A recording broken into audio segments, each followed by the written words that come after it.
東京トリオ、カズ。ビクター。今日は日本人男性が選ぶ各国のイメージを一言で答えてと言ったら、なんて答えるのか。イエーはい、その名の通り、例えばですけど、日本ってどんなイメージ、日本は、一言で。日本、和風やろ。っていう感じで、今日はお互いが例えば日本って言ったら和風、何々って言ったら答えるみたいな感じで、約国を書いてきたんで、それをパッとやっていきたいと思います。はい。先攻後攻じゃんけん。先攻後攻実決だ。実決だ。先攻後攻でいきまーす。はい。まず、じゃあ僕が国名を言って、で、ビクターに答えてもらうっていう形です。やっていきましょう。はい。まず、アメリカ。アメリカ。広い、広大。ロシア、中国も広大ですけど、アメリカは違う。自由で、広大なんだよ。自由の国ね。自由の女神もあるしな。そうそうそう。オッケーじゃあ、それ以上から、イタリア。イタリアサッカーとかあるじゃない。クリスティアーノ・ロナウド違うか。それブラジル。それブラジルか。イタリアサイゼリアそれフランスイタリアであってイタリアか。日本にサイゼリアっていうチェーンのイタリアンの庶民が食べれるレストランがあるんですけど、そこが結構日本でも人気なスポットです。サイゼリア。安いし、美味しい。イタリアのイメージとは違うかもしれない。でも僕が思うイタリアっていうとそれが出てくるぐらい大衆化されたチェーンフード店、また紹介します。じゃあ、お願いします。ブラジル。ブラジル。真裏だよ。真裏？日本の真裏にあるから真裏。あとブラジルは陽気な人が多い。みんなフレンドリーよ。明るい国だね、人間が。なんか他の国は暗いみたいな感じですか？いや、そんなことはないけど。ブラジルに関してな。そう、まあ、ちょっと日本の人って暗いイメージが強いよね、ネガティブな。に比べて、ポジティブなイメージ。そう、ブラジルはポジティブな人間が多い。リオのカーニバルもあるしな。そうそう。だから、ポジティブってところかな。じゃあ、ブラジルは。はい。です。じゃあ、中国。中国は日本のすぐ近くにあるんですよね。中国といえば小さい頃から日本にはすごい多くの中国人の方がいて、友達に中国人の友達、ハーフの友達がいたりとかもあって、同じアジア圏なんですけど、中国のイメージといったらやっぱり中華料理がすごい日本ではマイナーな家庭にも出てくるぐらい並んでるんで、それがもう中国のイメージです。一言まで長かったから、ちょっとあれってなった。そっか、一言か。中華料理。そっか。最初の人が、あれちょっと長いみたいな。確かに。長いな。気持ちが強いんだな、みたいな。尺がちょっと。でも大事。こういうコメントは。よし、次。フランスは、エッフェル塔。パリ。そう、パリ。エッフェル塔だし、なんか、なんていうんやろ。おしゃれなイメージ。そう、おしゃれ。ファッションの最先端。とりあえず、最初に思いついたのはエッフェル塔。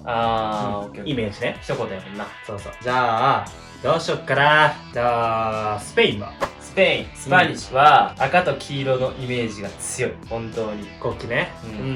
あと、闘牛じゃなかったかな。闘牛のイメージがあった気がする。じゃあ、次行ってみよう。これ答えれる？まあ、なんでも。オーストラリアはカンガルーだよ。コアラもそうだし、動物がいいっていうのと美女が多いと思う。俺の大好きなトリンドルさんはここのハーフ、オーストラリア。でしょ？俺オーストラリア詳しいんだよ、トリンドルさんのおかげでね。ありがとうございます。ペロペロ。どうしよっかな。インド。ヨガファイヤ。ヨガファイヤ。はい、いいね。ヨガファイヤ。フィリピン。これむずいんじゃない？フィリピンはスペイン語かな。めちゃめちゃ、俺の地元さ、多いんやって外国人。まあ、カズマと一緒やけど。で、フィリピンの人も周りに多いから、早口。フィリピンは早口。早口かな？そうかな？フィリピンペルーかな？フィリピンかペルーかがめちゃめちゃスペイン語で早口なんよ。それがイメージ。早口ですね。発音、あと巻き舌とか。巻き舌は日本が巻き舌じゃないだけで、他の国全部巻き舌がバルソリーンとか言うから、こっちから。はい。ねえ、なんて、今フィリピンパブ。韓国、一言。韓国は日本と歴史がすごく深いです。いろいろあります。ただそれだけです。口で話すとあれなんでちょっと調べてみてください。ぜひ。まあ、深いね、関わりが。じゃあ次行ってみましょう。モンゴル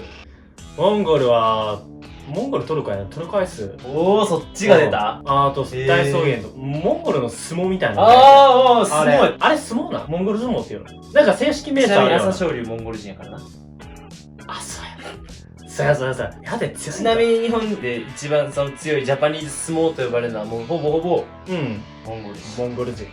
モンゴルの人、そう。なんか体張ってさ、なんかプロテクターああ、そうつけて戦っとるような。あと伸びるアイスが印象的やな。あと、大草原がさ、広い。ああ、なんかわかるわ、イメージはわかるわかる。そう、がイメージ強いな。一言じゃなく3言になっちゃったけど、3つのイメージがあったってことね。3つのイメージが強いね。俺からしたら、モンゴルは。ことで、じゃあ、ロシア。ロシアはプーチン大統領。プーチンさんね。元軍人なんかな、もうなんか、プーチン大統領の上がってくる写真が虎に乗っとって、なんか馬に乗っとってこう銃を持ってきたりとか、怖い写真がめっちゃ上がってくるから、それのイメージが本当に強いのと、ロシアはもう本当になんか美女が多いイメージ。色白で、プーチン娘さん2人かな、もう結構すごい綺麗なんよ。っていうイメージです。なるほど。これはもう僕たちの完全な偏見です。許してください、何かブレがあったら。すいません。すいません。でもロシア人は確かに綺麗。大体どの国も綺麗な女性多いよ。でもやっぱり。じゃあ、最後、我々の日本のイメージをもう一回まとめ直しましょう。なんすかじゃあ。アニメ。日本はアニメ。あー、確かに。ジブリ。ジブリ。そう。アニメ漫画が強い。俺の一番好きな文化。日本で。アニメ漫画は。あとゲーム。日本といえばでもアニメになってくるよな、多分。わかるもので言ったらもうアニメやし、ちょっと日本人向けに説明すると、やっぱ和風っていうジャパニーズ侍とかそういう和風っていうイメージがある。まあアニメはもう全然反対の場所にあるものだから。歴史や的にはやっぱ侍じゃないかな。忍者とかもかっこいいしな。なんなら俺らの町、忍者近いからね。かなりな。忍者の町だったから。忍者の町。いいが。じゃあ、そんな感じかな。各国のイメージを一言言うっていう企画でした。はい。よかったら、この動画面白いと思ったら、高評価とチャンネル登録をよろしくお願いします。っていう感じで、今回の東京トリオ終わりたいと思います。それでは、また会いましょう。See you next time!